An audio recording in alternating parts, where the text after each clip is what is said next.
जय माता दी दोस्तों, welcome back to my channel. दोस्तों आज मैं आप लोगों को बताऊंगी कि स्कॉर्पियंस यानी वृश्चिक राशि वालों की लाइफ 5 सितंबर के दिन कैसी रहने वाली है। तो चलिए दोस्तों स्टार्ट करते हैं। यूनिवर्स प्लीज़ मुझे बताइए कि 5 सितंबर के दिन स्कॉर्पियंस की फैमिली लाइफ कैसी रहने वाली है। इसमें आपके लिए भी कुछ मैसेजेस होंगे जो आपके लिए जानना इम्पॉर्टेंट है। माय गॉड, यूनिवर्स प्लीज़ मुझे बताइए कि स्कॉर्पियंस की love life and marital life कैसी रहेगी।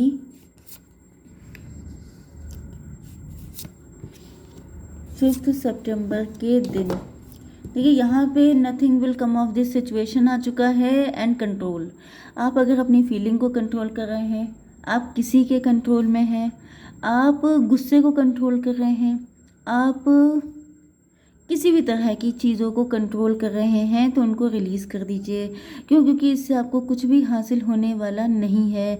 अगर आप किसी को प्यार करते हैं लेकिन आप दुनिया को दिखा रहे हैं कि मेरे दिल से प्यार मर गया, मुझे किसी से प्यार नहीं हो सकता, मेरे अंदर चाहत ख़त्म हो गई, तो आप ड्रामा कर रहे हैं। क्योंकि ये ड्रामा कल को आपको नुकसान करेगा। आप बताइए, क्योंकि आप इंसान हैं, क्योंकि आप एक्सप्रेशन के लिए आए हैं, आपको राइट है एक्सप्रेशन करने का। ओके, तो एक्सप्रेस कीजिए। ओके, अपने आप को, मतलब ये जो फीलिंग होती है कि नहीं नहीं मुझे कुछ फील नहीं होता, मुझे दुख फील नहीं होता, मुझे लव फील नहीं होता, अगर आप ऐसा कर रहे हैं तो अपने साथ धोखाधड़ी कर रहे हैं।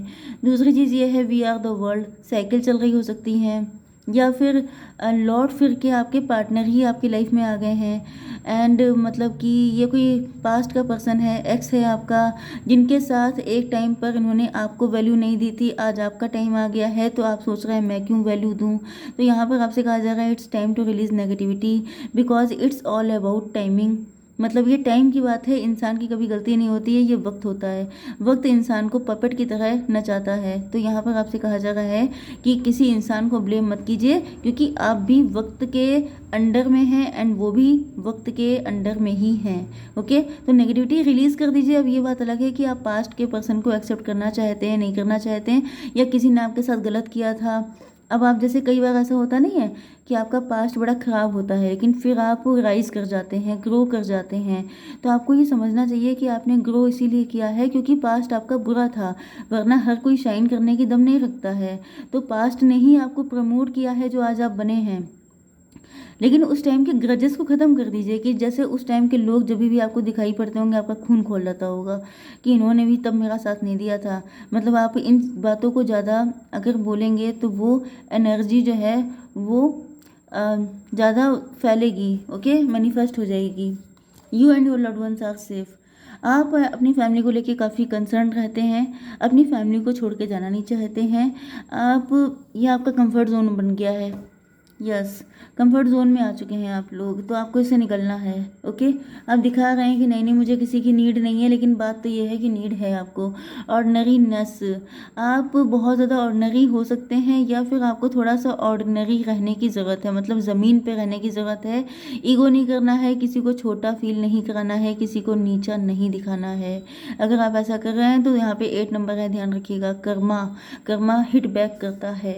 ओके, 8 एंड 10 नंबर आपके लिए इम्पोर्टेंट हैं। अब देख लेते हैं कि क्या मैसेजेस हैं। फैमिली लाइफ कैसी रहेगी आपकी, यूनिवर्स प्लीज़ मुझे बताइए। लव लाइफ कैसी रहेगी आपकी, यूनिवर्स प्लीज़ मुझे बताइए। यस, यहाँ पे बॉटम की एनर्जी आई है, king of S of sword की। इसका मतलब यह है कि आपको क्लियरिटी मिलने वाली है, या ये आप पार्टनर हैं आपके जिनको क्लियरिटी मिल चुकी है। आप लोग वर्किंग वुमेन हो सकते हैं, मैन हो सकते हैं, सिंगल पेरेंट हो सकते हैं, डिवोर्सी भी हो सकते हैं, या फिर किसी भी कंडीशन में हो सकते हैं। आपके पार्टनर के साइन है Taurus, Virgo, Capricorn, Libra, Gemini, Aquarius, Aries, Leo, Sagittarius. मतलब मेष, सिंह और धनु राशि, तुला, मिथुन, कुंभ राशि, वृषभ, कन्या, मकर राशि।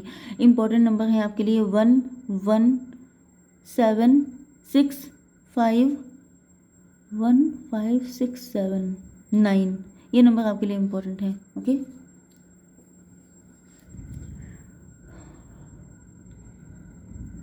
आपके पार्टनर के बीच में, आपके बीच में डिस्टेंस आ चुकी है, या ये लॉन्ग डिस्टेंस के पर्सन है। एंड इनको क्लियरिटी क्योंकि मिल चुकी है, इन्होंने डिसाइड कर लिया है, इनको समझ में आ चुका है कि ये जो ब्लॉक्ड कंडीशन है आपके बीच की, या नो कांटेक्ट, नो कम्युनिकेशन, इन सब से कोई फ़ायदा नहीं है। बात तो करनी पड़ेगी, क्लियर तो करना ही पड़ेगा, ऐसे चुप रह के काम नहीं चलने वाला है। तो ये बहुत स्पीड से आपकी तरफ, जब किसी इंसान को क्लियरिटी मिल जाती है, जब कोई इंसान डिसाइड कर लेता है, तो उसकी स्पीड देखने वाली होती है, मतलब वो अनस्टॉपेबल बन जाता है। तो इन्होंने भी डिसाइड कर लिया है, जिस वजह से ये अब इनको कोई भटका नहीं सकता। ओके, ये इस रिलेशनशिप में हार्डवर्क करने के लिए तैयार हैं। इनको लग रहा है कि अगर मैंने इतने टाइम तक इस रिलेशनशिप में मेहनत की है, तो मैं कैसे इसको अपने हाथों से जाने दूं।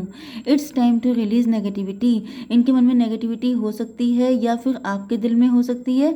तो ये इतनी एफर्ट आपके लिए करना चाहते हैं कि आपके अंदर की जो भी नेगेटिव चीज़ें हैं वो सबकी सब खत्म हो जाएं, एंड आप इन पर विश्वास कर लें। यहाँ पे ईगो फाइट चली है आप लोगों के बीच में, एंड आपके पार्टनर को ऐसा फील हो रहा है कि जैसे आप इनको फॉर ग्रांटेड ले रहे हैं, क्योंकि आप अपनी फैमिली से बहुत प्यार करते हैं। मतलब कि जैसे पार्टनर को लग रहा है कि अगर तुम्हारी फैमिली तुम्हें बहुत लव करती है तो क्या मैं नहीं करता हूँ, या फिर ये इसी चीज़ को दिखाना चाहते हैं कि अगर तुम्हें लगता है कि सिर्फ तुम्हारी फैमिली तुम्हें प्यार करती है, तो अब देखो मेरा प्यार। ओके, तो वही चीज़ दिखाई पड़ रही है कि शायद आप इनको हल्के में ले रहे हैं। कुछ लोगों के लिए हो सकता है ये कोई ऐसा पर्सन है जो लॉन्ग डिस्टेंस का है, लेकिन इनके पास फाइनेंशियल इशू हो सकते हैं। यस, यहाँ पे दिख रहा है कि ये पैसे में आपसे काफ़ी कम हो सकते हैं, या फिर कम हो गए हैं, क्योंकि यहाँ पे वर्ल्ड का कार्ड भी है। पहले ये बड़े रिच हो सकते हैं, आप फाइनेंशियली काफ़ी वीक हो चुके हैं। या फिर ये हो सकता है कि इस वक्त आप लोग काफ़ी ज़्यादा फाइनेंशियली ग्रो कर रहे हैं, एंड आपके पार्टनर को लग रहा है जैसे आप जो हैं वो किसी रिच पर्सन के चक्कर में है, या फिर आपका फोकस मटेरियलिस्टिक हो चुका है। तो ये सारी चीज़ें जो हैं इनको ये ख़त्म करना चाहते हैं। ओके, यहाँ पे 7 and 7, 7 and 7 and 5, yes, initiative आपके पार्टनर लेना चाहते हैं। आपको लेके सन की एनर्जी आ गई है भाई, 19 नंबर आ गया है। आपके पार्टनर आपको लेके बिल्कुल फुल ऑन पॉजिटिव हैं, इसी वजह से तो आ रहे हैं चैरियट की एनर्जी में। मतलब बहुत स्पीड से आपकी तरफ बढ़ रहे हैं कि होकर तो रहेगा यूनियन। ये आएंगे, बात करेंगे, तो चीज़ें बेटर ही होंगी। ओके, यासीन को आपसे शादी करनी है। ये या तो कोई ऐसा पर्सन है जो मैरिज का प्रपोजल आपके पास आ रहा है, कोई सॉलिड कमिटमेंट आपको मिलने वाला है। यस, इन्होंने अपने ऊपर बहुत सारा कंट्रोल किया हुआ था, या तो पास्ट में चीज़ें इनको कंट्रोल कर रही थी, जैसे सिचुएशन, जैसे थर्ड पार्टी, जैसे कोई भी पर्सन, या फिर ये अपनी फीलिंग को कंट्रोल कर रहे थे कि नहीं नहीं मुझे ऐसा नहीं करना है। लेकिन अब ये क्लियरिटी इनको कुछ मिली है। कुछ फॉगी सिचुएशन थी, कुछ डाउटफुल कंडीशन थी, वो इनकी क्लियर हो गई है, जिस वजह से ये बड़े खुश होकर आ रहे हैं। वी आर द वर्ल्ड, इनको दिख रहा है कि जैसे मतलब इनके फाइनेंसेस अच्छे नहीं हैं, या फिर ये पेज की एनर्जी में है। मतलब यहाँ पर फाइनेंसेस तो नहीं अच्छे हैं। इनको या तो कर्मा मिला है, इन्होंने पास्ट में अगर इनके पास काफ़ी ये मनी मतलब रिच हो सकते हैं, तो इनको बड़ा प्राउड होगा, इस वजह से इन्होंने आपको फॉर ग्रांटेड लिया होगा। एंड यहाँ पे जो साइकिल चेंज हुआ है, मतलब इनका वक्त जब बदला है, तो ईश्वर ने इनको फिर वहीं पे पहुँचा दिया जहाँ से इन्होंने शुरू किया था। एंड जब ये उस कंडीशन में आ गए, तब इनको आपकी कंडीशन का आइडिया लगा कि जब किसी को फॉर ग्रांटेड लिया जाता है, मतलब हुआ क्या है, पहले आपके पार्टनर मनी माइंडेड थे, ये हर वक्त अपने पैसे में लगे रहते थे। इनको लगता था कि अगर आपके पास पैसा है तो लोग आपके पास दौड़ के आएंगे। इन्होंने आपको भी उसी लाइन में खड़ा कर दिया।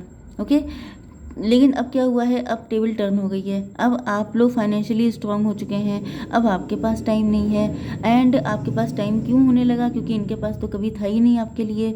तो इनको फील हो रहा है कि वाकई में बहुत गलत किया, ऐसा नहीं करना चाहिए था, लोगों को बुरा भी लगता है। ओके, इतना मनी माइंडेड होना अच्छी बात नहीं है। ये ज्ञान इनको तब मिला है जब इन्होंने खुद झेल लिया है सब कुछ। यहाँ पे 10 1 11 आ चुका है, तो हो सकता है कि आप लोगों में से कुछ लोग ट्विन फ्लेम रिलेशनशिप में हो, या नवंबर का मंथ आपके लिए इम्पोर्टेंट हो सकता है। ओके, नवंबर तक ही आ सकते हैं। ओके, यस, आपके पार्टनर अब बिल्कुल ज़मीन पे आ चुके हैं। पहले ये आसमान में उड़ रहे थे, अब ये हर्मिट की एनर्जी में आ गए हैं। हर्मिट का मतलब ये है कि आपके पार्टनर अब ओल्ड सोल की तरह है। जैसे इनको ज्ञान मिल रहा है, ये मेडिटेशन एंड कंtemplation कर रहे हैं, अपनी एक एक गलती इनको रियलाइज़ हो रही है। जैसे कि इन्होंने आपको बहुत ज़्यादा तड़पाया तरसाया हो सकता है। जैसे एक एक कॉल के लिए आप बैठे रहते थे, एक एक मैसेज का रिप्लाई आपको मिलने में 2-2 दिन लग रहे हैं, एंड ये कह रहा है मेरे पास इतना काम है, मैं क्या खाली हूँ, मैं क्या फ्री हूँ, तुम फ्री हो तो मैं तो नहीं हूँ। ओके, तो इस तरह की बातें लोग ऐसा करते हैं जैसे वो किसी के ऊपर एहसान कर रहे हैं, भाई आप मत कमाइए, आप मेरे लिए कमा रहे हैं। ओके, तो वो चीज़ हो जाती है कि जब लोग अर्निंग होते हैं तो उनके मतलब एक होता है कि वाकई में आप हार्डवर्क कर रहे हैं, एक होता है आपके दिमाग 7वें आसमान पे पहुंच जाना। तो इनके दिमाग पहुंच गए थे एंड इनको रियलाइज़ हो रहा है ये इन्हीं की गलतियां थी जो आज ये फिर से ज़ीरो पे आ चुके हैं। ओके, एंड अब ये ऑर्डनरीनेस, अब ये ज़मीन पे आ गए हैं, ज़मीन के बंदे ज़मीन पे आ चुके हैं। ओके, जहाँ से शुरू किया था वहीं पे आके इनका, एंड ये 8 नंबर की एनर्जी आई है, मतलब इनके ऊपर शनि चल रहे हो सकते हैं, इनको शनिदेव बहुत कायदे से घिस रहे हो सकते हैं, या फिर इनको बताया जा रहा हो सकता है कि तुम कुछ नहीं हो, सब कुछ टाइम होता है। कभी किसी को ऊपर किया जा सकता है, कभी किसी को नीचे। तो इनको राइट टाइम किया जा रहा है एंड इनको अब रियलाइज़ हो चुका है। तो यहाँ पे क्लियरिटी आ चुकी है। ओके, क्लियरिटी आ गई है, तो इनको दिख रहा है कि इस वक्त अगर आप लोग मतलब ये देख रहे हैं कि आप फाइनेंसेस में फोकस्ड हैं, तो इनको बहुत बुरा लग रहा है। इनको फील हो रहा है कि इन्होंने आपको कितना रुलाया है, आपने कैसे वो झेला होगा, क्योंकि इनको झेलना बहुत मुश्किल पड़ रहा है। ओके, एंड यस, इनको लग रहा है कि इन्होंने आपका मतलब इन्होंने आपको इतना वेट कराया है कि अब आपका दिल टूट गया है एंड आप लोग अपने फाइनेंसेस पे फोकस हो चुके हैं। तो वही पेन इनको मिल रहा है एंड इनको आइडिया हो रहा है कि वाकई में इनसे बहुत बड़ी गलती हुई थी। ओके गाइज, जय माता दी।